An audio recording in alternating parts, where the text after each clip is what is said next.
Shalom, chers frères et sœurs. Nous vous disons une fois de plus bienvenue dans cette émission intitulée « Parlons-en ». La Bible nous dit dans le livre de Luc 11, verset 31, « La reine du Midi se lèvera au jour du jugement avec les hommes de cette génération et les condamnera, parce qu'elle vint des extrémités de la terre pour entendre la sagesse de Salomon. Et voici, il y a ici plus que Salomon. » Alors, ce sujet qui suscite beaucoup de débats et supputations nous interpelle. Et pour en parler, nous avons dans notre plateau le docteur Jean-Paul Belair, évêque du tabernacle d'Aigle à Douala. Et nous avons également le docteur Dipanda Hervé de Sunset Mountain de Tiang. Et également, pour en parler, nous avons le plus jeune, mais pas le moindre dans le ministère, le docteur Jude Émile Eyigla. Que le Seigneur vous bénisse richement. Alors, nous voulons parler ce soir de ce sujet qui fait couler beaucoup d'encre, appelé la reine, le réveil de la reine du Midi ou de la reine du Sud. Qui est cette reine véritablement?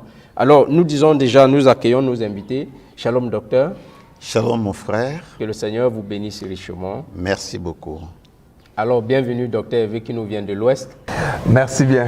Et c'est la première fois dans nos plateaux. Merci d'accepter notre invitation. Je suis honoré. Merci. Bienvenue, docteur Jude. Merci. Je suis honoré d'avoir été invité à participer à cet échange sur ce plateau. Que Dieu bénisse chacun d'entre nous et tous ceux qui vont suivre, qui seront connectés à suivre cette émission. Que le Seigneur les bénisse richement. Merci beaucoup.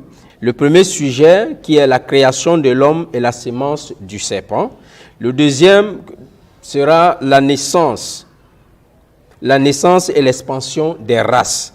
Le troisième sera également sur les noix de la Bible, leur apogée et le déclin de leur civilisation. Alors, pour la première partie, nous allons écouter l'exposé du docteur Jean-Paul Belair. Mais avant cela, c'est une émission pas comme les autres qui est accompagnée des invités, des téléspectateurs en direct qui pourront y participer. Et que le Seigneur bénisse chacun d'entre vous.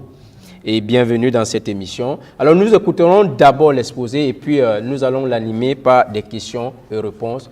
Alors docteur Jean-Paul Belair, c'est lui qui nous fera la charge de faire l'exposé. À vous la parole. Que le Seigneur vous bénisse. Amen. Je salue les panélistes, le présentateur, les invités et tous nos téléspectateurs. Nous voulons parler de ce sujet, comme l'a dit le présentateur, qui fait couler beaucoup d'encre et de salive aussi. Parce que c'est un sujet pas comme les autres. Nous avons des écritures dans la Bible que les prédicateurs commentent, mais c'est un sujet dans lequel on peut puiser dans la Bible, dans le message, dans l'histoire, dans l'archéologie et dans beaucoup d'autres sciences. Nous voulons parler du réveil de la reine du Midi. Mais en réalité, nous voulons commencer depuis le début afin que les choses soient rendues suffisamment claires. Et la première partie dont nous parlerons, le premier chapitre ou le premier volume, ce sera la création de l'homme et la semence du serpent. Tous ces sujets convergent vers un même but, pour démontrer ce que c'est que le réveil de la reine du Midi, qui est la reine du Midi, et pourquoi le réveil de la reine du Midi serait-il très important en ce moment-ci. Eh bien, si vous le permettez, nous allons lire une écriture dans le livre de la Genèse, chapitre 1er. Nous lirons les versets 26e au 28e. Ensuite, nous lirons aussi le chapitre 2, le verset 7. Il est écrit dans Genèse 1, 26 à 28. Puis Dieu dit, « Faisons l'homme à notre image, selon notre ressemblance, et qu'il domine sur les poissons de la mer, sur les oiseaux du ciel, sur le bétail, sur toute la terre et sur tous les reptiles qui rampent sur la terre. » Dieu créa l'homme à son image, il le créa à l'image de Dieu, il créa l'homme et la femme.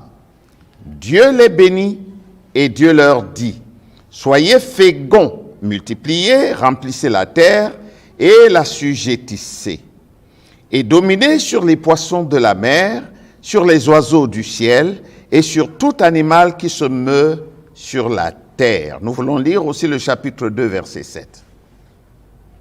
L'Éternel Dieu forma l'homme de la poussière de la terre, il souffla dans ses narines un souffle de vie, et l'homme devint un être vivant.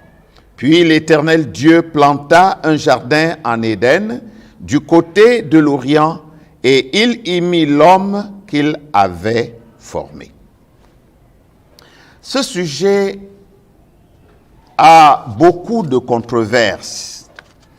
Il y a plusieurs écoles. Il y a l'école africaniste, l'école panafricaniste, l'école du message, si vous me le permettez. Il y a l'école scripturaire. Les uns et les autres estiment qu'ils ont raison. Donc, d'emblée, on ne peut pas dire que tel a tort et tel a raison. La seule chose qui va prouver la véracité et la vérité de ce qui est dit de part et d'autre, ce sont les Saintes Écritures. Nous parlerons d'abord de la création de l'homme. Nous venons de lire deux écritures qui nous parlent de la création de l'homme. Dieu a créé l'homme en deux temps.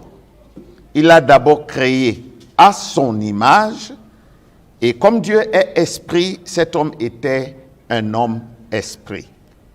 Puis il l'a formé, parce qu'il y a une différence entre créer et former, il l'a formé à l'image des animaux.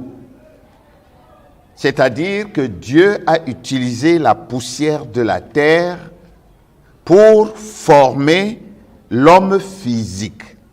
Ensuite, Dieu a pris l'homme esprit, l'a placé dans l'homme physique, et c'est à ce moment que la Bible dit que l'homme est devenu une âme vivante. Notre objectif ici, en parlant de la création de l'homme, c'est pour démontrer que l'homme que Dieu a créé et tous les hommes qui ont suivi n'étaient pas des blancs, n'étaient pas des jaunes, mais ils étaient des noirs. Nous avons entendu que Dieu a pris la poussière du sol pour former le corps de l'homme. L'homme étant esprit, il n'a pas de couleur. L'homme esprit est comme Dieu, il n'a pas de couleur. Mais quand Dieu a formé cet homme pour lui donner une forme physique, cet homme a eu une couleur. Et la couleur de cet homme était la couleur de la terre que Dieu a utilisée pour le former. Cette couleur, c'était la couleur de la terre d'Éden. Parce que c'est en Éden que Dieu a créé l'homme. Et comme nous allons le prouver tout à l'heure, l'Éden était en Afrique. C'est donc la terre africaine qui a servi pour la création du premier homme, c'est-à-dire Adam. Adam était donc un homme, nous avons dit noir, Mais en réalité, il n'était pas noir comme les Noirs d'Afrique. Il n'était pas noir comme les Noirs indiens. Son teint était basané. La couleur basanée, c'est la couleur brunie, c'est-à-dire la couleur foncée. C'est la couleur hâlée. Hâlée veut dire sombre, qui tire au cuivre. C'est aussi la couleur bronzée. Nous allons lire dans la Bible tout à l'heure un passage pour un ou deux, puisque le temps est très court, pour rendre témoignage de cette couleur. Parce que lorsque des êtres célestes viennent sur la terre et se manifestent dans le physique, ils ont tous la même couleur. Et cette couleur, la Bible l'appelle les reins polis. Tantôt, c'est la couleur ambre, comme le prophète va nous le dire. Je lis d'abord dans Ézéchiel chapitre 1er, versets 4 à 7. « Je regardais et voici, il vint du septentrion un vent impétueux, une grosse nuée. » Et nous comprenons que c'est la nuée de gloire. « Et une gerbe de feu, c'est la colonne de feu, qui répandait de tous côtés une lumière éclatante, au centre de laquelle brillaient comme de l'airain poli, sortant du milieu du feu. Au centre encore apparaissaient 4 animaux dont l'aspect avait une ressemblance humaine. Je saute le reste, je vais dans Ézéchiel chapitre 1, verset 27. Je vis encore comme de l'airain poli, comme du feu, au-dedans duquel était cet homme et qui rayonnait tout autour. Donc Ézéchiel nous montre ici que cet être surnaturel, on ne voit pas un esprit, mais pour que l'esprit soit visible, il faut qu'il prenne un corps. C'est comme ça que les gens ont vu des anges. Mais en réalité, les anges sont des esprits, ce sont des onction, et on ne peut pas les voir avec les yeux naturels. Pour qu'ils soient visibles, maintenant, il faut qu'ils prennent un corps, une forme humaine dans laquelle on peut les voir. Ézéchiel, chapitre 8, verset 2, renchérit, il dit, « Je regardais et voici, c'était une figure ayant l'aspect d'un homme. Depuis ses reins en bas, c'était du feu. Et depuis ses reins en haut, c'était quelque chose d'éclatant, comme de l'airain poli. » Daniel dit la même chose au chapitre 10, le verset 5. « Je levai les yeux, je regardais, et voici, il y avait un homme vêtu de lin, et ayant sur les reins une ceinture d'or du phase, sur son corps était comme du chrysolite, son visage brillait comme l'éclair, ses yeux étaient comme des flammes de feu, ses bras et ses pieds ressemblaient à de l'airain poli, et le son de sa voix était comme le bruit d'une multitude. » Lorsque Jean, le révélateur, voit cette même personne, nous comprenons tous qu'il s'agit du Seigneur Jésus-Christ, le Fils de l'homme.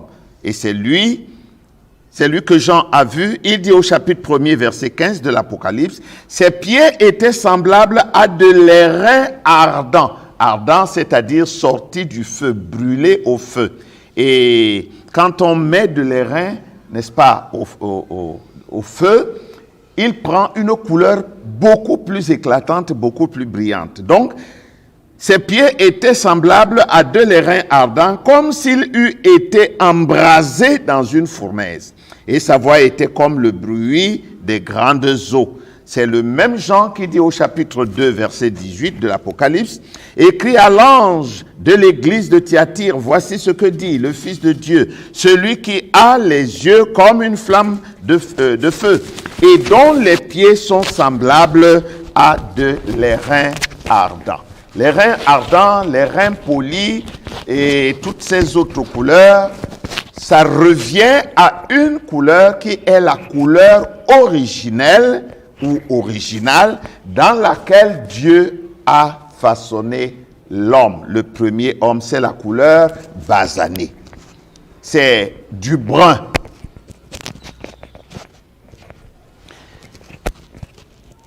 Nous pouvons voir aussi du témoignage du prophète lorsqu'il a vu l'ange du Seigneur, cet ange qui l'accompagnait partout. Frère Branham, dans le message « Les dons et les appels sont sans repentir », au paragraphe 17, je ne lirai pas tout, il dit « Je n'avais jamais vu son visage.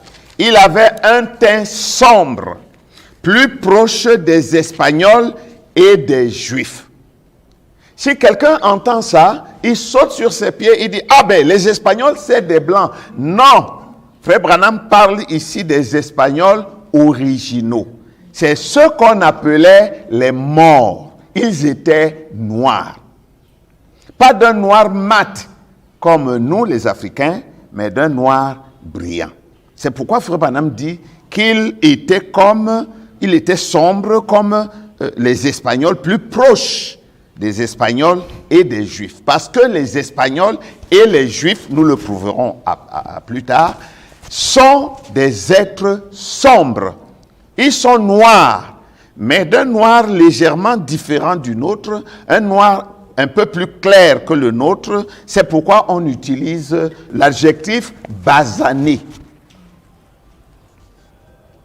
Frère Branham dira dans l'ange et la commission, prêché le 21 août 50, au paragraphe 35, il dit « Il était de teint sombre, cet ange, un peu plus comme le teint des Mexicains.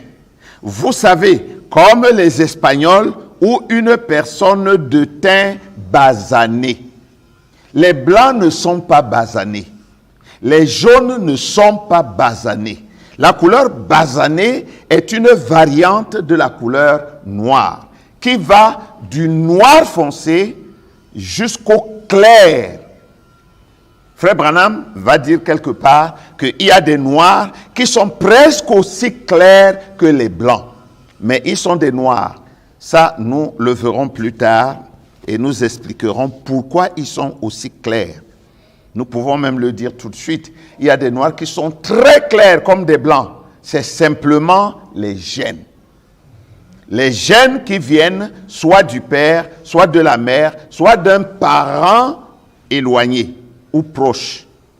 Et ce sont ces gènes qui influencent les uns et les autres. Nous allons y revenir plus tard. Bon, ceux qui le veulent, vous pouvez noter le message « Ma commission », prêché le 5 mai 51, au paragraphe 14. Frère Branham dit ici que cet ange était d'un teint sombre olive. Un jour, je discutais avec un frère sur la couleur olive.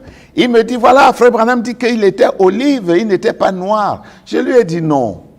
Il y a des olives noires et des olives vertes.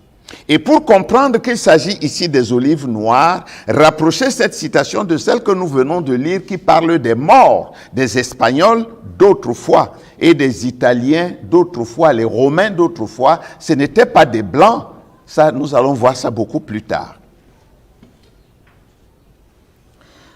Dans le message « Ce que sont les visions », au paragraphe 79, c'est le 21 avril 56, Frère Branham montre encore ici que cet ange était d'un teint sombre. Il dit, il se tenait là, cet ange-là, un homme grand, pas comme le Christ. Il est un homme très grand, au teint sombre, brun, aux cheveux noirs retombant sur ses épaules. Tout ceci, c'est pour démontrer que tous les êtres célestes, quand ils viennent dans la chair, ils prennent une couleur parce qu'ils prennent un corps. Et dans presque toutes les Écritures que nous lirons, nous verrons que cette couleur est la même que ce soit pour les anges, que ce soit pour Christ lui-même, sous sa forme de Fils de Dieu, c'est la couleur ambre, c'est la couleur basanée. Et c'est cette couleur qui a été la couleur d'origine des êtres humains. C'est la couleur dans laquelle Dieu a créé l'homme.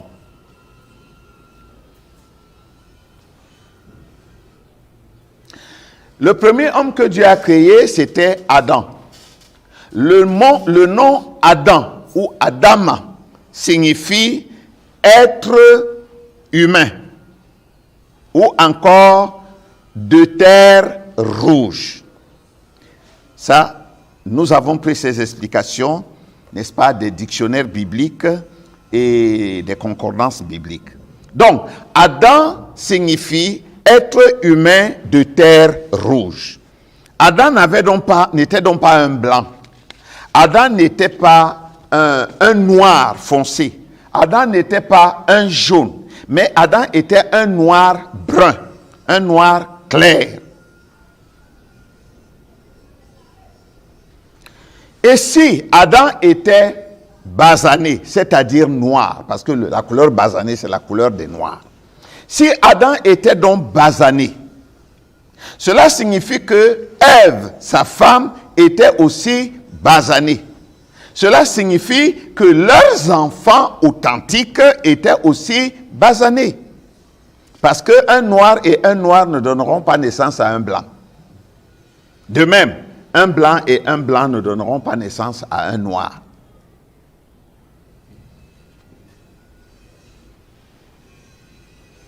Nous lirons dans le livre, nous avons déjà lu, mais nous allons relire, Genèse 2, versets 7 à 8. Mais je vais plutôt lire le verset 8, où il est écrit, « Puis l'Éternel Dieu planta un jardin en Éden, du côté de l'Orient, et il y mit l'homme qu'il avait formé. » En d'autres termes, Adam était dans son milieu ambiant.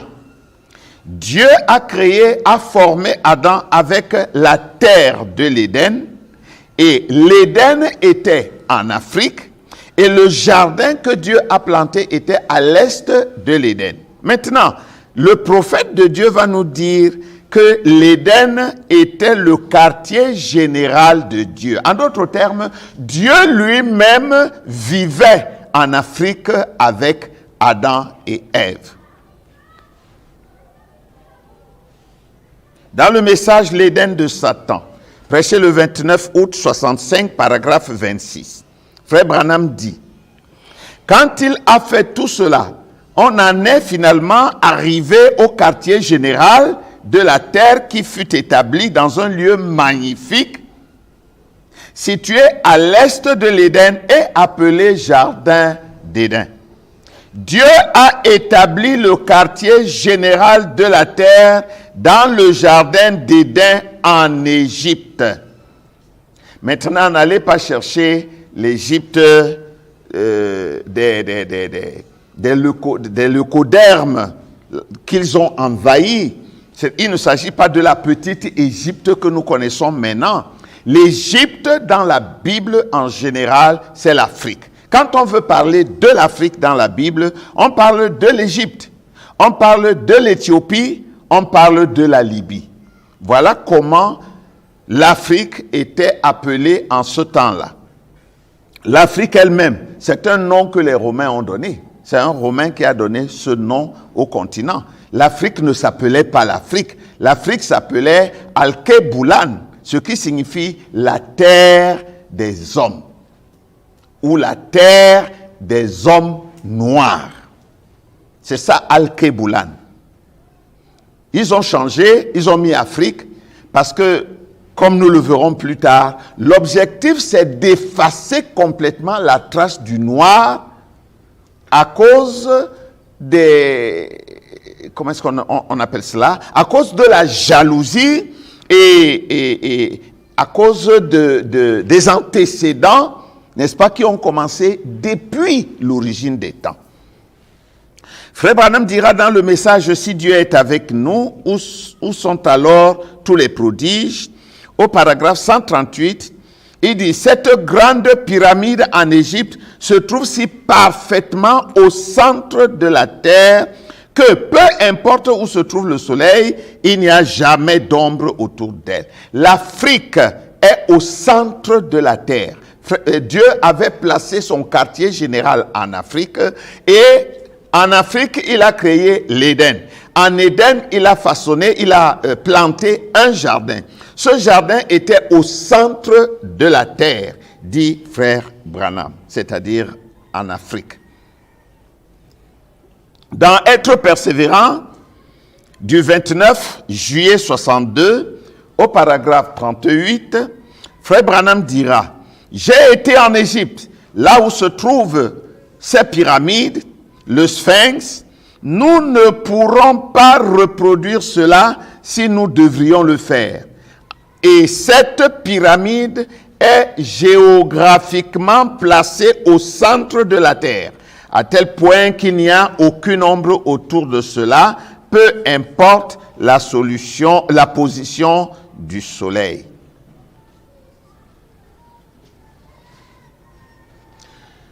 Nous pouvons donc dire sans risque de nous tromper que le premier homme ayant été noir, maintenant, ne faisons pas de confusion. Quand je dis noir, je ne dis pas noir foncé. Je parle de la couleur basanée qui est la couleur du bronze ou alors la couleur de l'airain. Et cette couleur est une variante du noir comme nous l'avons dit précédemment. C'est pourquoi je peux dire que Adam était noir. Il n'était pas noir comme moi, mais il était tout de même noir. Parce que la couleur noire a plusieurs variantes. On va du noir foncé, du noir au noir mat. Et du noir mat, on arrive au noir basané. Du noir basané, on arrive au noir clair et ainsi de suite. Donc, il y a plusieurs types de noir.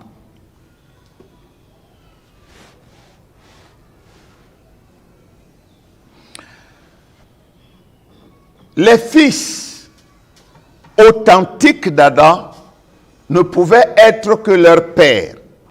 Parce que le père et la mère étant noirs, nous pouvons dire que Abel était noir. Mais Abel a été tué par Caïn. Et à la place d'Abel, Dieu a donné Seth. Seth devait donc être à la ressemblance de son père. Voyez, ici dans Genèse chapitre 5, versets 1 à 3, il est écrit, « Voici le livre de la postérité d'Adam. Lorsque Dieu créa l'homme, il le fit à la ressemblance de Dieu. » Lorsque Dieu créa l'homme, il le fit à la ressemblance de Dieu. Et Dieu a créé l'homme esprit. Et l'homme esprit n'a pas de couleur. C'est pourquoi ensuite dans Genèse 2, 7 à 8, Dieu a dû prendre cet homme esprit et le placer dans un homme physique fait de la poussière du sol, afin d'avoir un homme qui puisse cultiver le sol. Et il dit, il créa l'homme et la femme et il les bénit et il les appela du nom d'homme lorsqu'ils furent créés. Adam, âgé de 130 ans, engendra un fils à sa ressemblance, selon son image, et il lui donna le nom de Seth. Pourquoi la Bible dit-elle que Adam engendra un fils à sa ressemblance et selon son image? C'est tout simplement parce qu'il y avait un autre fils là, qui n'était pas à sa ressemblance et qui n'était pas à son image. Nous parlerons de lui plus tard. Il s'agit de Caïn. C'est au niveau du déluge que les choses vont changer profondément. Adam et Ève ont eu, du témoignage de la Bible, ils ont eu d'autres enfants. Ils ont certainement eu d'autres enfants, mais la Bible nous parle essentiellement d'Abel qui a été tué et de Seth qui a pris la place d'Abel. Mais il y avait un autre enfant au jardin d'Éden qui, lui, n'était pas le fils d'Adam, c'était le fils du serpent ancien. Il s'agit de Caïn. Nous n'entrerons pas dans les détails qui n'intéressent pas notre sujet, mais parlons un peu du péché originel. Nous appelons péché originel le péché qui a été le premier commis sur la terre.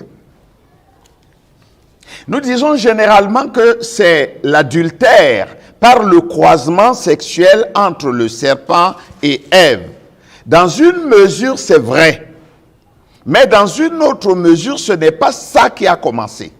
Le premier péché qui a commencé sur la terre, c'était l'incrédulité. Parce que avant que Adam et Ève, ou plus précisément maman Ève, avant qu'elle ne tombât dans l'adultère, elle a commencé par douter de la parole. C'était ça le premier péché. Frère Branham nous le confirme, je lis dans la colonne de feu, prêché le 9 mai 1953, au paragraphe 61, il dit « Pardonne notre péché d'incrédulité, qui est le péché originel et l'unique péché. » Donc, le péché originel, c'est l'incrédulité. C'est l'incrédulité à la parole qui a conduit à l'acte sexuel entre le serpent ancien et Ève. Dans Messieurs, nous voudrions voir Jésus, prêché le 11 décembre 57, au paragraphe 63, Frère Branham dit « Et nous savons que l'incrédulité est le péché originel. » Parce que nous savons qu'il y a une différence entre originel et original. Originel, c'est qui a commencé le tout premier. Original, c'est qui prend une forme qui est la toute première. Donc, dans l'originel, on peut avoir plusieurs originaux. La reine de Séba prêchait le 8 février 58. Paragraphe 51, là, Frère Branham nous dit, et nous savons que c'est cela le péché originel. 2 points, l'incrédulité. Et en réalité, c'est là le seul péché. On peut aussi noter la semence du serpent, paragraphe 163, que nous ne lirons pas, nous passerons. Voilà. La semence du serpent, paragraphe 221, là, Frère Branham présente la deuxième version qui est conséquente à la première. Frère Branham dit au paragraphe 221 de la semence du serpent, mais vous voyez où la semence du serpent, ... La semence du serpent, c'était quoi? L'adultère. Suivez-vous cela? L'adultère avec Ève. Donc, c'est ce que nous présentons souvent comme étant le péché originel. C'est vrai, ce n'est pas faux en tant que tel, mais c'est simplement la conséquence du péché originel qui est l'incrédulité. Nous avons parlé du serpent ancien. Le serpent ancien était un être dans le jardin qui était presque un homme. Il était la créature la plus proche de l'homme, entre le chimpanzé et l'homme. C'est ce que les hommes de science appellent le maillon manquant. Donc, les hommes de science ont étudié les créations ou les créatures depuis l'origine, les premières, c'est-à-dire le crapaud, la grenouille, le poisson et ainsi de suite, jusqu'à l'homme. Et ils se sont rendus compte qu'il y a une chaîne qui s'emboîte jusqu'à ce qu'on arrive au chimpanzé. Mais pour passer du chimpanzé à l'homme, il y a quelque chose qui manque, qui n'est plus exactement, qui ne suit plus, n'est-ce pas, la même procession. Alors, cette chose, c'est quoi? Dieu a révélé à son serviteur, le prophète William Marion Branham, que cette chose-là, c'est le serpent ancien. Et le serpent ancien était donc l'être le plus proche de l'homme. Mais il était quand même différent de l'homme, nous allons le voir tout de suite, que ce soit physiquement, que ce soit spirituellement. Spirituellement, déjà, il était méchant, il était rusé, il était tout ce qu'on pouvait imaginer. C'était un meurtrier en puissance, c'était un menteur en puissance. Parce que son père, en fait, c'était le diable. C'est le diable qui s'était incarné dans le serpent ancien et alors qui a commencé à le piloter. Le serpent ancien était une créature comme toutes les autres. Mais Dieu l'avait créé pour servir de corps à Satan. C'est comme Dieu avait créé Adam pour servir de corps à Dieu. Eh bien, dans la Genèse, chapitre 1, c'est juste une parenthèse, la Bible parle de la lumière. Dieu a créé la lumière et nous allons voir que Dieu a séparé la lumière des ténèbres. D'où viennent les ténèbres? Dieu n'a pas créé les ténèbres. Mais pourquoi on parle de ténèbres? C'est parce que tout ce qui n'est pas lumière est ténèbres. Quand il n'y a pas la lumière, Dieu n'a pas créé quelque chose qu'on appelle ténèbres. Mais chaque fois que vous enlevez la lumière, vous obtenez quelque chose, un résultat qui n'est pas la lumière, alors qui est les ténèbres. C'est pourquoi, au jardin d'Éden, il y avait un fils de lumière qui s'appelait, un fils du jour qui s'appelait lumière et un fils de la nuit qui s'appelait ténèbres. Adam était le fils du jour. Le fils du jour avec J majuscule. Les anciennes Bibles écrivent jour avec J majuscule et nuit avec N majuscule. Maintenant, ces deux-là étaient au jardin d'Éden et ils étaient très proches l'un de l'autre. Mais en même temps, ils étaient diamétralement opposés. Physiquement, Adam n'était pas un homme grand, un homme costaud, non. Mais le serpent était, nous l'avons lu tout à l'heure, Frère Branham dit qu'il était un grand gaillard, costaud. Donc, il était beaucoup plus grand qu'Adam. Et il ne pouvait pas avoir exactement le teint d'Adam. Adam était basané, lui, il était très clair. Vous savez que Satan aime les belles choses. Alors, il était très clair et ils étaient tous deux dans le jardin. Et c'est cet être-là qui a séduit Ève et qui, le premier, est allé vers elle pour se procréer. Adam est venu ensuite. Et le fils qui est issu de cette relation illégale, c'est Caïn. Et le fils qui est issu de la relation légale Adam-Ève, c'est Abel. Et par la suite, c'était Seth. Donc, le fils du serpent était différent d'Adam, de même que le serpent lui-même était différent d'Adam. Frère Branham, dans question-réponse sur les Hébreux numéro 1, au paragraphe 222, il dit: il était ce chaînon qui se tient entre l'homme et le singe, et Dieu l'a maudit et l'a mis directement là sur son ventre à cause de la ... et là, de l'acte qu'il avait posé. Il a séduit la femme et elle a enfanté son premier fils qui était Caïn, de la nature du serpent, par inspiration. Le diable qui était entré dans le serpent est celui qui a fait cela. Dans la semence du serpent, paragraphe 194, Frère Branham dit: la semence du serpent a produit Caïn. Dans question-réponse numéro 1, du 28 août 1964, au matin, au paragraphe 106, le prophète nous dit: ces géants étaient les fils de Caïn, dont les Néphilim.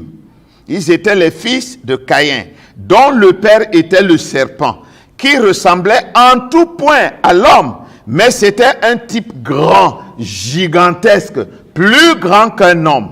C'est de là que sont sortis ses fils, parce qu'ils étaient les fils de Caïn et qu'ils étaient des Cananéens dans le pays de Canaan, d'où ils venaient, et c'est là que Caïn s'en était allé. C'était une race de gens entièrement différents. C'était des semences du serpent, voyez-vous. Donc en même temps, ils étaient proches de l'homme, mais en même temps, ils étaient très différents de l'homme, tant spirituellement que physiquement. Dans l'union invisible, paragraphe 108, Frère Branham dit, et ainsi de suite, jusqu'à Tubal, ils furent des inventeurs d'instruments de musique, etc. La civilisation vint par Caïn. C'est vrai, des bâtisseurs de villes, fabricants d'instruments, l'homme scientifique vint par Caïn, la semence du serpent. Frère Branham dit que c'est la descendance du Caïn, fils du serpent, instrument de Satan. C'est eux, ce sont leurs fils, n'est-ce pas, qui ont été les premiers grands hommes de science, inventeurs d'instruments de musique, d'armes de guerre et de toutes sortes de choses, des villes, des gratte-ciel, des tours, etc. Dans la semence du serpent, paragraphe 147, Frère Branham dit, il est intelligent, astucieux, et pourtant, il se nomme le serpent. Mais souvenez-vous, il était ce qu'il y avait de plus intelligent et il ressemblait plus à l'être humain que tout ce qu'il y avait dans les champs. Le plus proche de l'être humain. Il n'était pas un reptile. Vous voyez, au commencement, il n'était pas un reptile. C'est la malédiction qui a fait de lui un reptile. La Bible dit qu'il était le plus beau de tous. Toutes ces caractéristiques-là, si nous les rassemblons et les plaçons sur le serpent et sur son fils Caïn, nous voyons que Caïn n'avait rien à voir avec Seth ou Abel. Eux, ils étaient des hommes de petite corpulence, ils étaient des cultivateurs pour la plupart et des bergers, ils étaient des hommes simples qui croyaient en Dieu et qui craignaient Dieu, alors que les autres étaient des géants de la connaissance, de l'intelligence, de la ruse. C'était des grands inventeurs et en plus, ils étaient plus beaux que Adam et tous ses enfants. Or, aujourd'hui, si nous regardons la beauté, vraiment, ce n'est pas chez les Noirs qu'on trouve des gens très beaux. Et nous pouvons voir d'où ça vient. Ça vient de celui qui était le plus beau de tout l'Éden. Dans les âges de l'Église, page 359 dans l'ordinateur, pas dans le livre, Frère Branham dit, nous voyons maintenant pourquoi il y avait deux vignes, une vraie et une fausse. Je descends un peu, il dit, nous voyons maintenant que les mêmes parents ont produit deux jumeaux, dont l'un connaissait et aimait les choses de Dieu, et l'autre connaissait une bonne partie de la vérité, mais ils n'étaient pas du même esprit, ce qui fait qu'ils persécutaient le Fils élu. Disons donc tout de suite qu'à partir du jardin d'Éden, il y a eu deux lignées. Et ce sont ces deux lignées qui vont nous aider dans notre histoire pour arriver à l'objectif qui est le nôtre.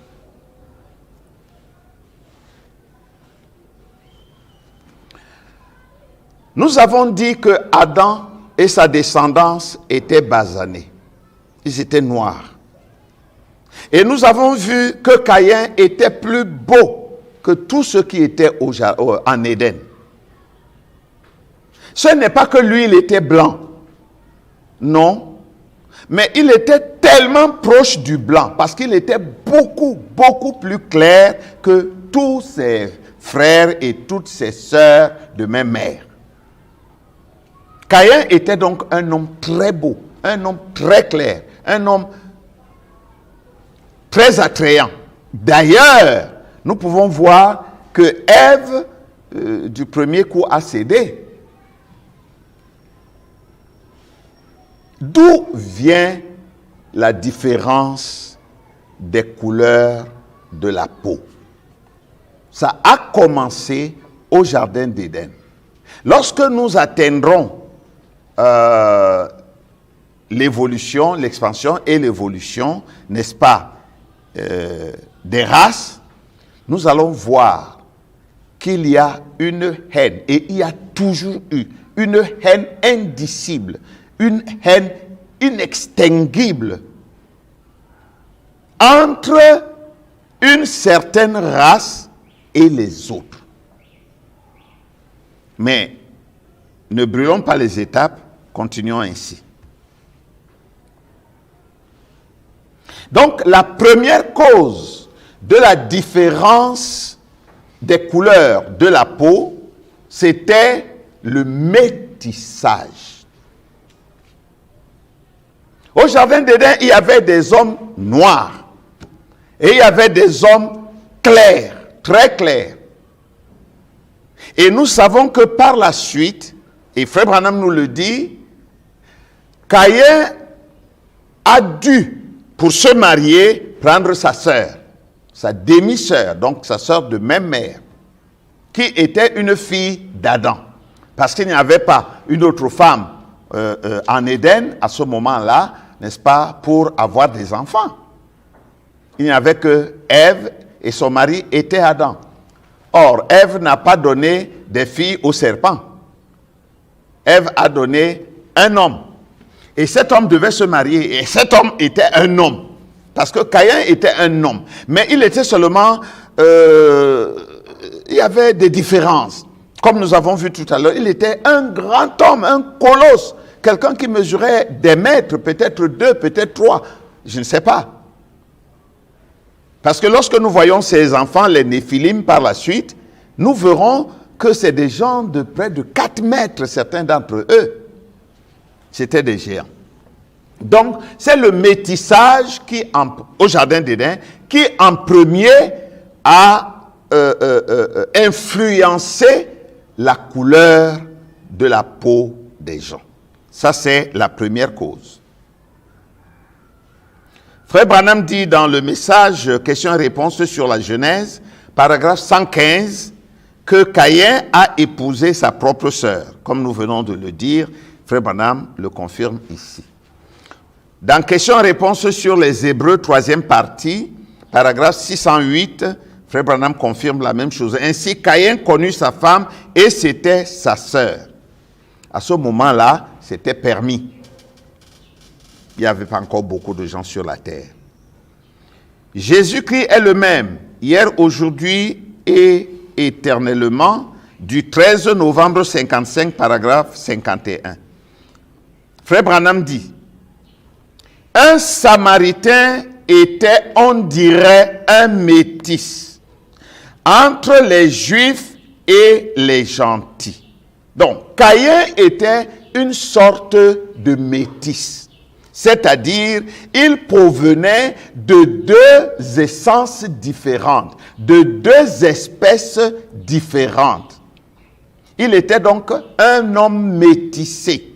Il y avait le serpent, c'était une espèce à part, et il y avait la femme, c'était une autre espèce. Pour comprendre donc le métissage de Caïn, nous prenons cet exemple des Samaritains. Dans le message Jésus-Christ est le même. Bon, le premier, c'est 2 messages différents. Le premier, Jésus-Christ est le même, c'est le 13 novembre 55. Le deuxième que nous allons lire, c'est le 25 février 56, paragraphe 43. Frère Branham dit, elle était, il parle de la femme samaritaine, elle était une Samaritaine. Et un Samaritain est mi-juif, mi-gentil. C'est une espèce de métis. Quand vous mélangez 2 espèces différentes, vous obtenez une hybridation, un métissage. Et Caïn était un enfant hybride. Dans la foi éprouvée au fil des temps, paragraphe 63, du 30 mai 58, Frère Branham dit, souvenez-vous de la Samaritaine. Notre père Jacob, c'est elle qui parle, point. Voyez-vous, ils étaient tout simplement des sangs mêlés, des métis issus des deux.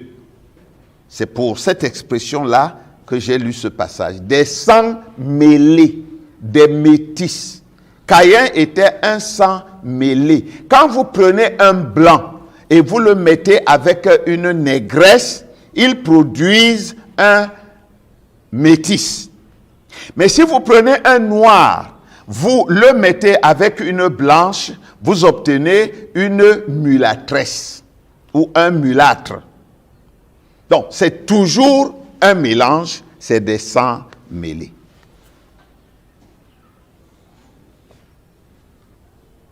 La deuxième cause des variétés de couleurs et des races, c'est les régions dans lesquelles les gens ont habité ou ils ont vécu. Nous allons y revenir plus largement lorsque nous parlerons du partage de la terre par les descendants de Noé. Mais Frère Branham dit ici, je vais lire dans la parole infaillible de Dieu, prêché le 6 avril 56 au paragraphe 71. Le prophète dit, et il y avait la ségrégation raciale en ce temps-là. Il y a toujours eu une ségrégation raciale à cause de la couleur de la peau d'une personne. Mais Jésus, lui, a fait savoir qu'il n'y a pas de différence en Dieu. Nous sommes tous des enfants de Dieu, c'est juste. Nous sommes tous la postérité d'Adam, c'est juste. Les régions où nous avons évolué, c'est ce qui nous a donné ces différentes colorations. Et cela n'a rien à faire avec notre Créateur. Parce que Dieu ne s'occupe pas spécialement du physique. Ce qui intéresse Dieu, c'est l'homme intérieur. Mais le physique n'est pas rien aux yeux de Dieu, parce que Dieu a pris l'homme intérieur et l'a placé dans l'homme extérieur. C'est pourquoi nous pouvons voir dans la Bible, Moïse était mort. Mais Dieu prend soin d'aller prendre le corps de Moïse et de le cacher quelque part, parce qu'il savait qu'il ramènerait ce corps à la résurrection pour l'utiliser. Donc, le corps n'est pas rien, mais le plus important, c'est l'homme intérieur. Dans le message Le signe du Messie, prêché le 29 mars 1959, au paragraphe 60, l'homme de Dieu dit, « Nous provenons tous d'un seul arbre, Adam et Ève. » C'est exact. Les régions dans lesquelles nous avons vécu sont la cause du changement de la couleur de notre peau. Cela n'avait rien à voir. Donc, ce sont la deuxième cause du changement de coloration, c'est les régions. Les uns sont allés dans des régions froides, d'autres sont allés dans des régions montagneuses où il y avait beaucoup de lumière, d'autres encore sont allés, n'est-ce pas, dans des régions très chaudes et le soleil a brûlé leur peau. De basanés qu'ils étaient, plusieurs sont devenus noirs, d'autres sont devenus noirs obscurs ou foncés. Dans le message, nous voudrions voir Jésus prêcher le 27 juin 1962 au paragraphe 55. Frère Branham dit, maintenant observons-le. Eh bien, souvenez-vous, il existe 3 races de gens. C'étaient les descendants de Cam, Sem et Japheth. Ce sont les régions où nous avons vécu qui ont changé la couleur de notre peau et ainsi de suite. Voilà donc, en ce qui concerne la création, nous résumons. Dieu a créé l'homme en 2 temps, l'homme esprit, l'homme physique. L'homme esprit était à l'image de Dieu. Dieu est esprit, Dieu n'a pas de couleur. Mais l'homme animal était à l'image des animaux. Et nécessairement, il avait une couleur. Cette couleur était la couleur originelle.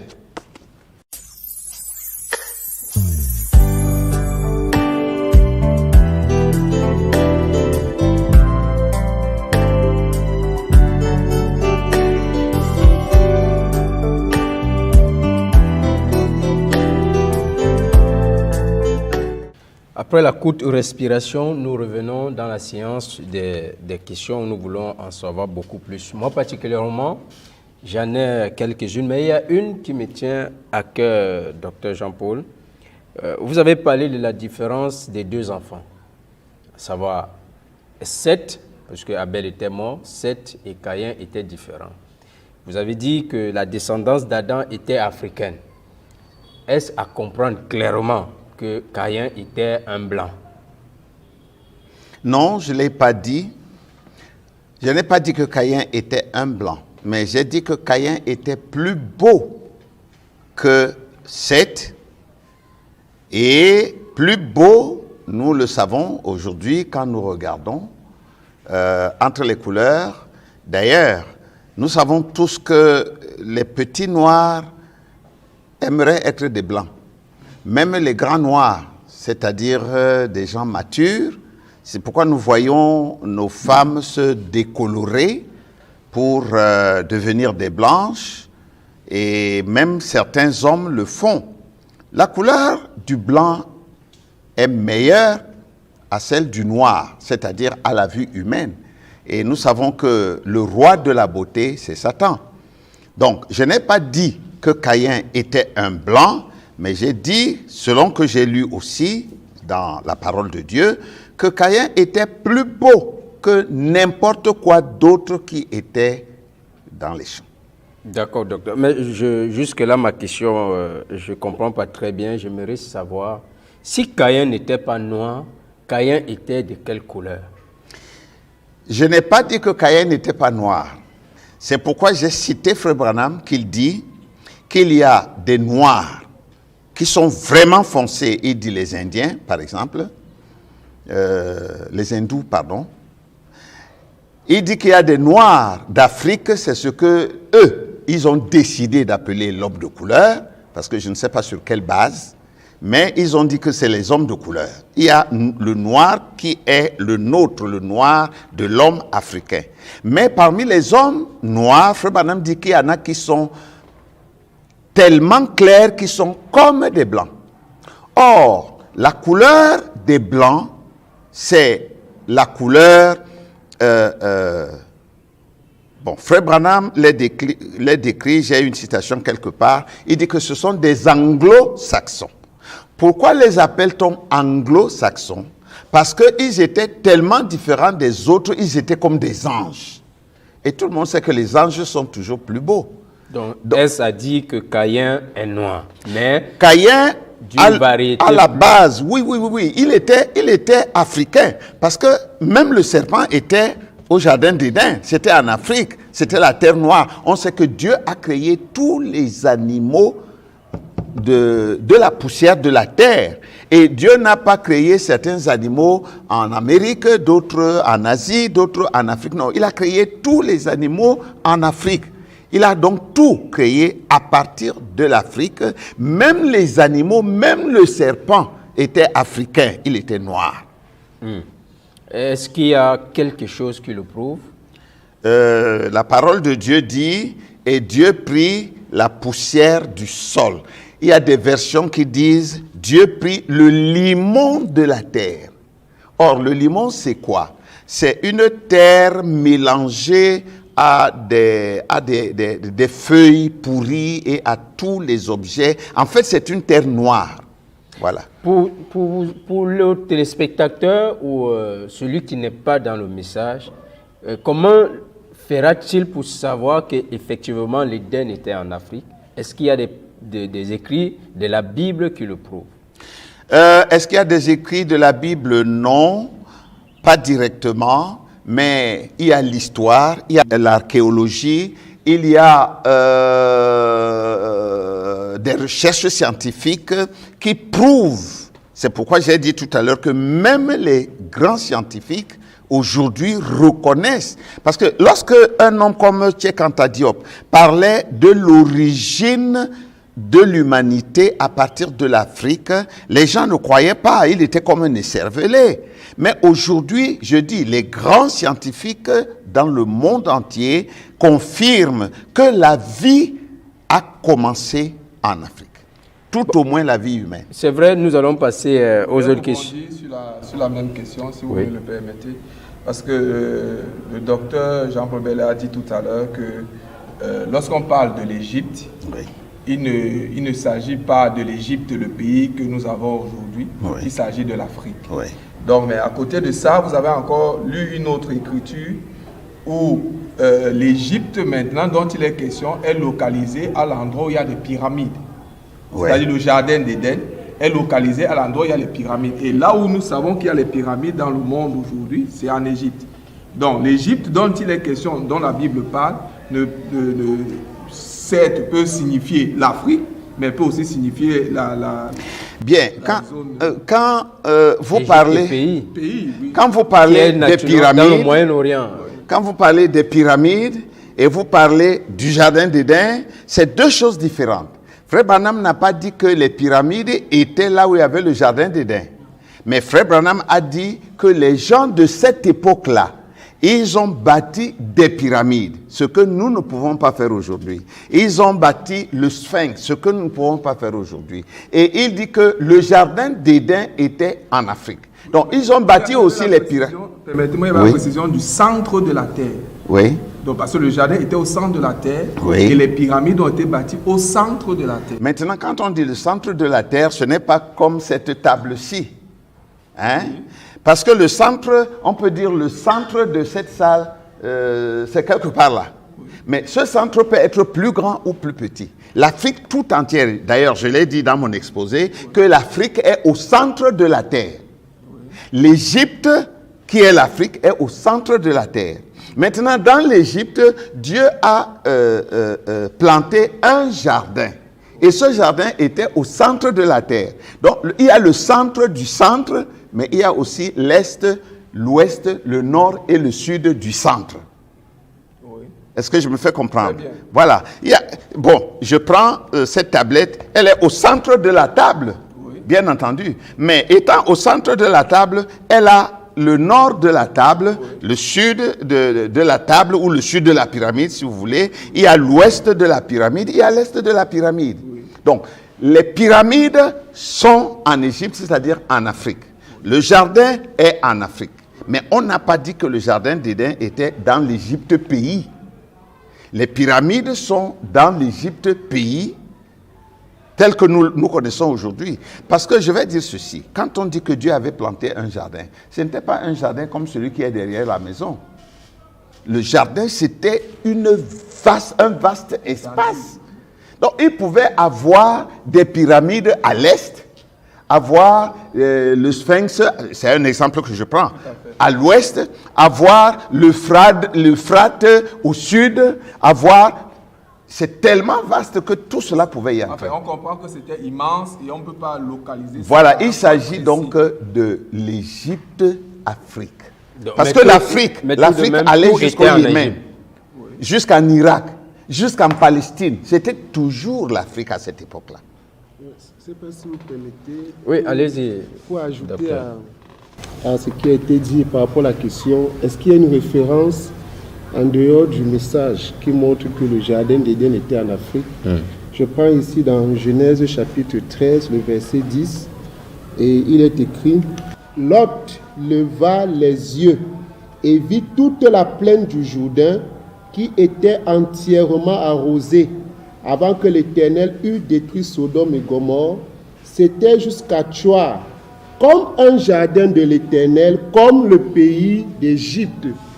Donc, le jardin de l'Éternel est comparé ici au pays de l'Égypte. C'est une référence biblique qui montre que le jardin de l'Éternel, dont il est question dans la Genèse, est comparé au pays d'Égypte.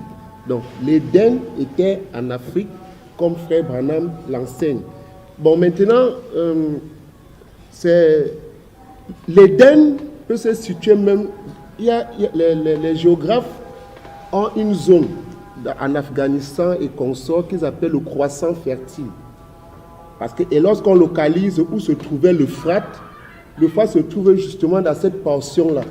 Donc quand la Bible dit qu'au jardin de Dieu, il y avait les 4 fleuves, parmi lesquels il y avait l'Euphrate, donc on comprend que l'Éden s'étendait où l'Afrique s'étendait, non pas seulement où il y a l'Égypte actuelle, ça allait même jusqu'au bord de la Babylone, jusqu'au bord de l'Euphrate. C'est tout ça qui était le jardin d'Éden, c'est tout ça que dans la prophétie, le prophète appelle Afrique, l'Afrique originelle, pas l'Afrique qui a été fragmentée dans la suite. Mais ça peut être compliqué pour peut-être le jeune chrétien qui vient d'arriver à comprendre tout ceci. En des mots simples, ça veut dire quoi exactement? Que l'Afrique que nous voyons aujourd'hui n'est pas l'Afrique. Ouais. Non, n'est pas toute l'Afrique. Ah, okay. Je vais ajouter quelque chose. Allez-y. Pour prouver que le jardin d'Éden était en Afrique. Ce n'est pas un verset biblique. Parce que tout à l'heure, j'ai dit que nous nous accrocherons à la Bible, au message, à l'histoire, à l'archéologie. Les archéologues nous démontrent que la vie a commencé en Afrique. D'accord? Et la Bible nous dit que la vie a commencé en Éden. Si la vie a commencé en Éden, la vie a commencé en Afrique, ça veut dire que l'Éden était en Afrique. Bon, docteur, vous vous basez sur la science qui a prouvé ça et ci et ça. Bon, la science également prouve qu'on ne guérit pas du cancer. Est-ce que c'est le même cas pour Dieu? Non, la science ne prouve pas qu'on ne guérit pas du cancer. Elle dit. Le cancer, en fait, est une conséquence d'une chose. Si cette chose cesse d'exister, le cancer cesse d'exister. Alors le cancer se guérit. Mais Dieu est le créateur. C'est ça la différence entre Dieu... Mais il n'y a pas un traitement clinique, scientifique, qui prouve qu'en le prenant, on peut être guéri du cancer. Mais il y a des traitements qui guérissent les causes du cancer. Parce que n'ayant pas déjà, je prenais cette métaphore pour nous prouver qu'on ne peut pas se baser sur la science et dire que c'est totalement vrai. Oui, dans ce cas spécifique sur le territoire africain. Oui, mais il n'y a pas une autre explication. Frère Branham dit, il y a des choses que la Bible ne nous dit pas. Pour les comprendre, nous devons rentrer dans les livres profanes, historiques, scientifiques, archéologiques. C'est ce que dit le prophète. Maintenant, nous avons des éléments dans la Bible. Par exemple, quand on parle du fleuve qui sortait de l'Éden et qui se divisait en 4 bras, dont l'Euphrate. L'Euphrate, l'Hidékel, le Pichon, le Guion, ces 4 bras-là, quand on suit, par exemple, l'Euphrate qui est toujours existant aujourd'hui, et le Tigre, parce que les autres, on ne les retrouve pas, si on remonte leur cours, cela entre dans l'Afrique.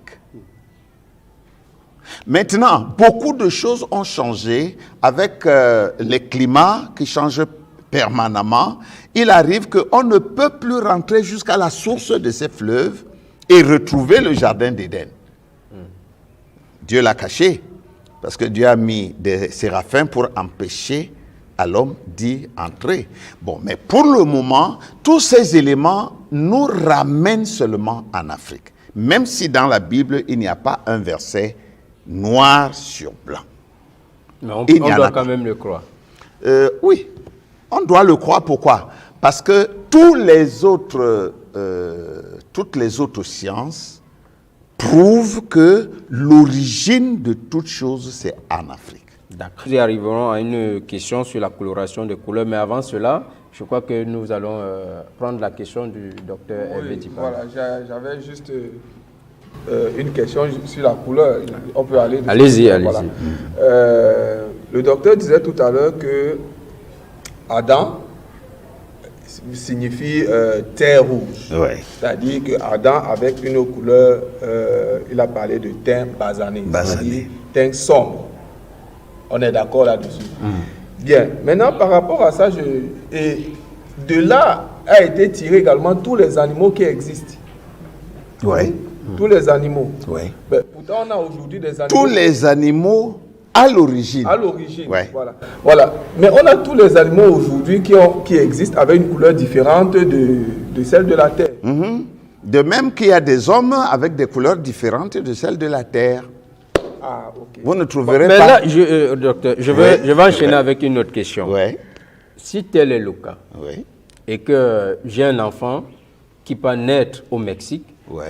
aura-t-il la couleur des Mexicains? Non, parce qu'il naît de toi. Tu dis quand tu as un enfant. Mais il est né sous une autre terre parce que vous Non, parlez ce des n'est causes pas- des variations. Non, ce n'est pas le lieu de naissance. Il ne s'agit pas du lieu de naissance. Il s'agit des gènes qui sont dans cet enfant. D'accord. Et nous parlerons plus tard un peu plus en détail des gènes. Mais est-ce qu'on peut changer les gènes depuis l'original? Oui, les gènes L'origine. peuvent changer. Les gènes peuvent changer parce que moi, par exemple, je suis originaire du littoral. Eh bien, nous avons dans notre lignée, dans notre famille, certaines gènes qui n'existent pas dans ta famille. Toi, tu es de l'Ouest. Du Mbam? Tu es du Mbam. Voilà. Il y a des gens qui sont de l'Ouest et il y a des gens qui sont du centre. C'est pourquoi autrefois, les anciens qui connaissaient ces choses ne voulaient pas que leurs fils allassent prendre des femmes dans d'autres tribus. Parce qu'ils voulaient conserver l'originalité de leur lignée avec les gènes de cette lignée. Dès lors, c'est même pourquoi aussi la parole de Dieu, et le prophète nous rend ça plus clair, n'accepte pas, ne veut pas des mélanges, des mariages mixtes entre blanc, noir, noir, jaune, jaune, blanc. Ça, c'est de l'hybridation. Je viendrai avec une autre question, parce que je crois que le docteur Jules Demille avait une question. C'est pratiquement la même question qui me Ah, d'accord.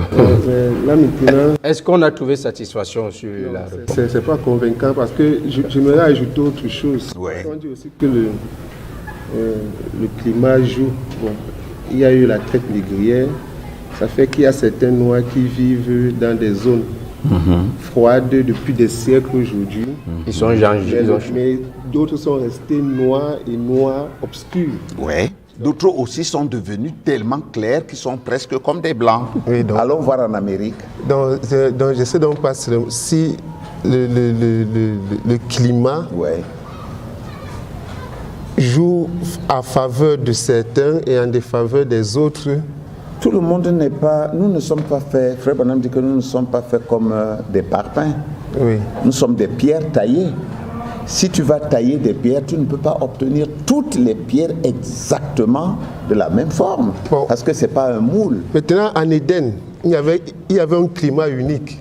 Oui. Bon, maintenant, pourquoi cette variante-là? Oh, tous sont J'ai des commencé à êtres, l'expliquer tout à l'heure. tous sont des êtres vivants. Oui. J'ai commencé à expliquer tout à l'heure que la première cause du changement de couleur, c'est le métissage. Caïn et Seth n'étaient pas de la même espèce. Donc il y avait un métissage, un changement. Prends le blanc, prends la couleur blanche, tu mélanges avec la couleur noire. Tu n'as plus ni le noir ni le blanc. Tu as une couleur entre les deux. Si tu prends le rouge et le vert, tu vas avoir une autre chose.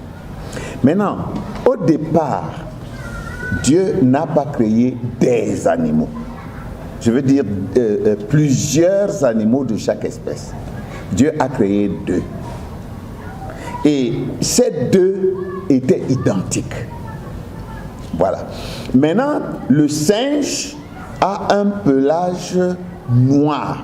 Bon, il y a des singes bruns, il y a des singes marrons, il y a même des singes avec des taches blanches. Bon, il y a des canards blancs, blancs comme la couleur blanche. Par exemple. Et Dieu a créé ça comme ça, mais Dieu savait que ces êtres ne resteraient pas toujours confinés au même endroit. Maintenant, le vrai changement, parce qu'un père et une mère peuvent donner plusieurs enfants. Tu vas trouver certains qui sont très noirs, comme moi, d'autres qui sont un peu plus clairs, d'autres qui sont même plus clairs encore. Cela dépend des gènes qui sont dégagés et qui rentrent dans ces enfants. Ça, c'est scientifique.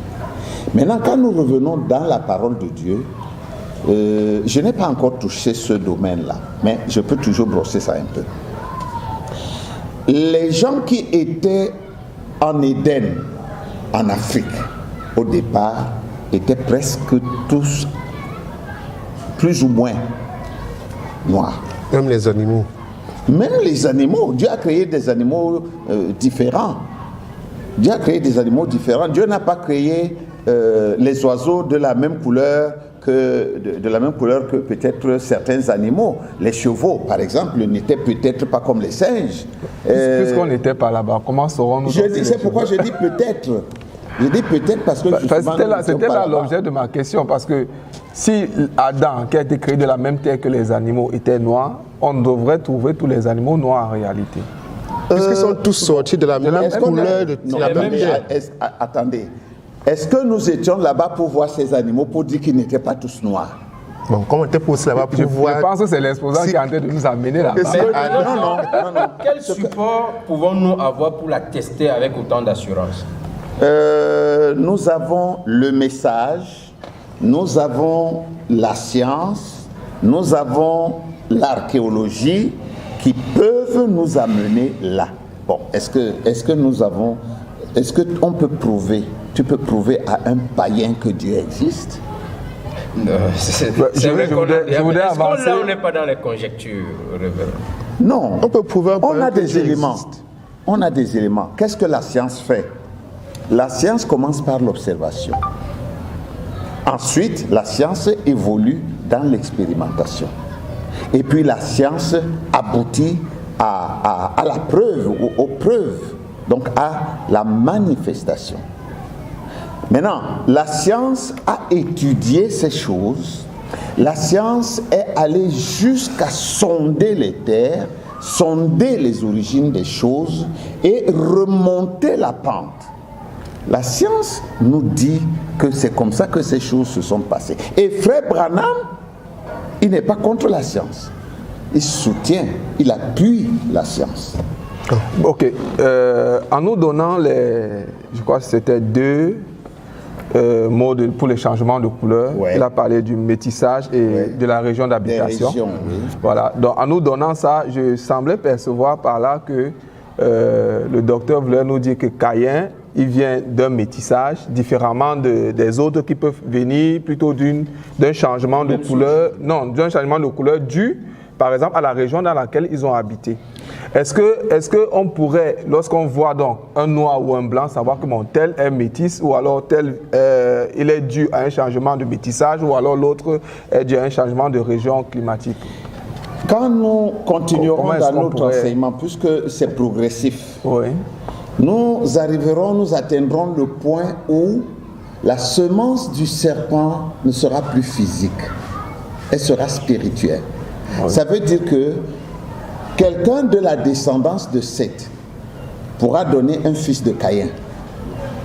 Et quelqu'un de la semence de Caïn pourra donner quelqu'un de la descendance d'Abel. Non pas par la semence, mais par les gènes. Nous le verrons mieux quand nous sortirons de l'arche de Noé, avec les 3 fils de Noé. Parce que parmi les 3 fils de Noé, il y en avait un qui était presque blanc. D'où cela lui venait-il? Puisque son père et sa mère étaient noirs. Ça s'est passé comment? Que lui, il soit tellement clair et qu'il ressemble à un blanc. Je parle de Japheth. Vous voulez réagir je veux réagir parce que tout à l'heure, avec beaucoup de respect, L'ancien disait qu'on ne peut pas prouver à un païen que Dieu n'existe pas. Mais bon, c'est justement pour cela qu'il y a la puissance du Saint-Esprit pour démontrer. Même il ne connaît pas le Saint-Esprit. Même s'il ne croit pas, mais il attestera qu'au moins ça c'est une force surnaturelle. Non. Comme Simon le magicien. Attendez. Non. Tu parles de force. Dieu n'a pas encore réagi. Dieu ne s'est pas encore manifesté. Oui. Mais toi, tu es en train de lui dire qu'il existe un Dieu. Prouve-le lui. Bon. Et Dieu peut le prouver. Ah, il peut, mais il n'est pas obligé. Il n'est pas obligé. Bon, c'est ma question. Ce que je veux dire ici, pasteur, docteur, ce que je veux dire, c'est que nous ne pouvons pas tout prouver par la Bible. C'est impossible. Il y a des choses que vous allez tout faire, vous ne les prouverez pas par la Bible. Je vais donner un exemple simple. Quand tu dis à quelqu'un, Dieu n'aime pas la cigarette, tu prends la Bible, prouve-moi dans ta Bible qu'il est écrit que Dieu n'aime pas la cigarette. Tu ne peux pas. Tu es obligé de prendre les éléments de la Bible, de la parole, pour arriver à une solution. Nous sommes d'accord là? Oui. C'est la même chose.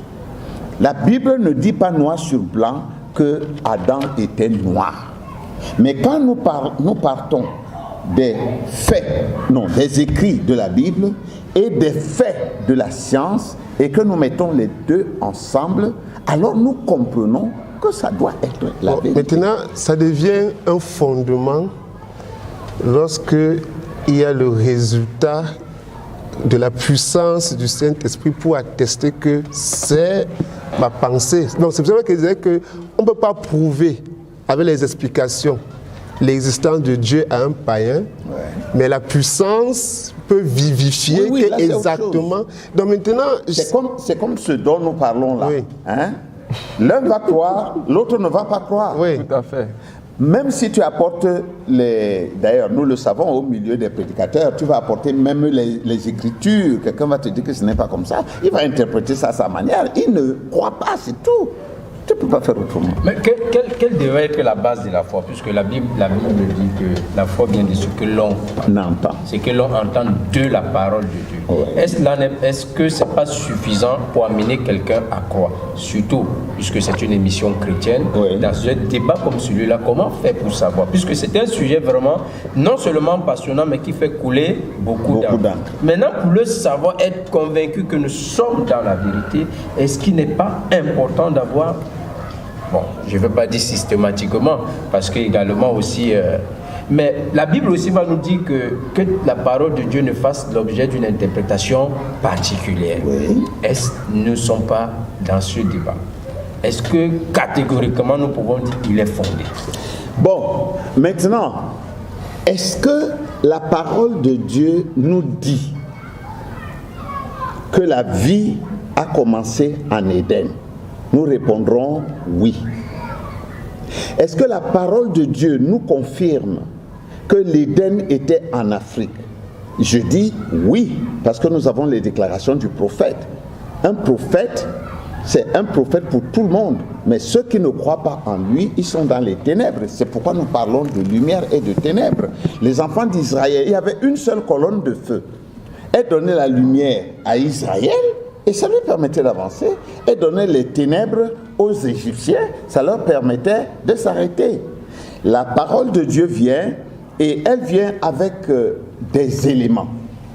Maintenant, il y a des écritures qui sont claires, on n'a pas discuté. Il y a d'autres qui ne le sont pas. C'est pourquoi l'apôtre Jean nous dit que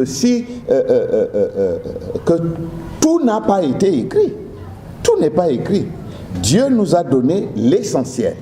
Et il savait que par la grâce de Dieu, par le Saint-Esprit et par la connaissance qui augmentera, nous comprendrons beaucoup de choses. C'est Dieu qui a dit ça. Est-ce qu'a dit qu'il n'y a pas de terre fertile en Europe? Non, il y a des terres fertiles, mais elles seront noires. Non. Est-ce qu'il y a des terres fertiles en Europe? C'est des terres travaillées. L'Europe, c'est une terre stérile, morte. Ils n'ont rien. Mais comment l'Afrique peut dépendre clairement avec l'actualité actuelle du Bon, quand tu parles de l'eau, non, oui, bon, oui, enfin, quand tu parles, il y a une productivité. Non, je veux mettre de l'eau dans mon moulin. Je veux mettre de l'eau dans mon moulin pour dire que la grande partie des terres européennes sont pauvres. D'accord. Oui, merci beaucoup. Alors, oui, nous revenons à la question du docteur. Oui, frère, docteur. Vous avez à dire pour terminer. Oui. Non, vas-y. Ok, bon, je reviens encore sur ce fait que d'une même terre, plusieurs couleurs sortent. On peut aussi penser que de la même terre là, qui a produit un canard blanc, pouvait aussi produire un Adam blanc. Puisque c'est la même terre qui a produit un coq blanc, pourquoi Adam en sortant est sorti basané comme la terre, n'est pas aussi sorti blanc, différent de la couleur de la terre? Bon, nous sommes ici, comme disait le pasteur Fabrice, dans des conjectures. Parce qu'elle pouvait, mais elle n'a pas pu. Dieu a créé, nous parlons de l'homme. Vraiment, nous ne pouvons pas parler des animaux, parce que tous les animaux ne se ressemblent pas. Mais nous avons quand même l'homme dont on a suivi la trace. Et qui est à l'image des animaux? C'est cet homme qui est à l'image des animaux. L'homme a l'image des animaux. Bon, l'image, est-ce que c'est seulement la couleur? Bon, tout ça intervient. L'homme est créé à l'image des animaux. Il a des pattes comme un lion. Non, comme un ours. Il a une gueule comme un lion. Il a des mains comme un chimpanzé et ainsi de suite. C'est ça qu'on appelle l'image. Et en plus, il a la chair d'un animal. Il n'a pas la chair d'un oiseau ou d'un poisson. Voilà. Plus de questions? Ah, d'accord. Merci beaucoup, chers téléspectateurs. Mais j'aimerais que nous sortions avec une question parce que le docteur a parlé des tailles. Est-ce a dit que ceux qui sont de grande taille sont de la sémence du serpent? Non, je ne l'ai pas dit. Mais comme dit la parole de Dieu, la Bible, comme confirme le prophète, à l'origine, ces géants, c'étaient des enfants de Caïn. Vous allez me dire, au déluge, ils sont tous morts. Mais la semence était quand même encore dans l'arche. Nous en parlerons lorsque nous serons à ce niveau-là. La semence était encore dans l'arche. Non pas nécessairement sous la forme d'un homme qui transmet la semence, mais sous la forme des gènes. C'est très important le problème de gènes. Et lorsque nous en parlerons, c'est ça qui différencie les hommes physiquement. Parce que tous les enfants qui sont sortis, tous les hommes qui sont sur la terre, Frère Branham le dit, sont sortis d'un même arbre. C'est-à-dire Adam et Ève. Donc cela signifie que la semence de Caïn n'était pas dans l'arche. La semence, physiquement, voilà. La semence de Caïn, tous ils étaient morts. Mais les gènes de cette semence se retrouvaient dans l'arche. Et ce sont ces germes qui se sont répandus dans certaines personnes plus que dans d'autres. Et c'est ça qui va faire la différence entre les uns et les autres. Bon, en parlant de ces géants-là, ça ne veut pas dire que quand un homme est de grande taille, il est nécessairement fils de Caïn. Non. Et ça ne veut pas dire que si quelqu'un est d'une petite taille ou s'il est stupide et bête, il n'est pas très intelligent, il n'est pas très... Non, ça ne veut pas dire qu'il est de la semence de Seth. Non. Ça veut dire que les gènes s'étant répandus, c'est pourquoi Frère Branham dit que la semence est devenue spirituelle. On ne peut plus voir quelqu'un et dire que lui, il est de la semence de Satan, l'autre est de la semence d'Adam. Non, c'est devenu spirituel. Mais ces gènes influencent même nos corps. Voilà. Merci beaucoup, chers frères et sœurs, et merci de nous avoir écoutés pour cette première partie qui était basée sur la création de l'homme et la semence du serpent. Vous pouvez prendre part à ces émissions en relevant toutes vos questions, en nous envoyant par notre lien. Que le Seigneur vous bénisse. Merci, docteur, pour cette première partie. Merci beaucoup. Merci, docteur Hervé Dipanda, qui nous vient loin de l'Ouest jusqu'ici. Que Dieu vous bénisse. Amen. Merci au docteur Jude et à tous les frères et sœurs qui sont venus passer ces moments avec nous. Et à très bientôt. Que le Seigneur vous bénisse. Shalom. Shalom.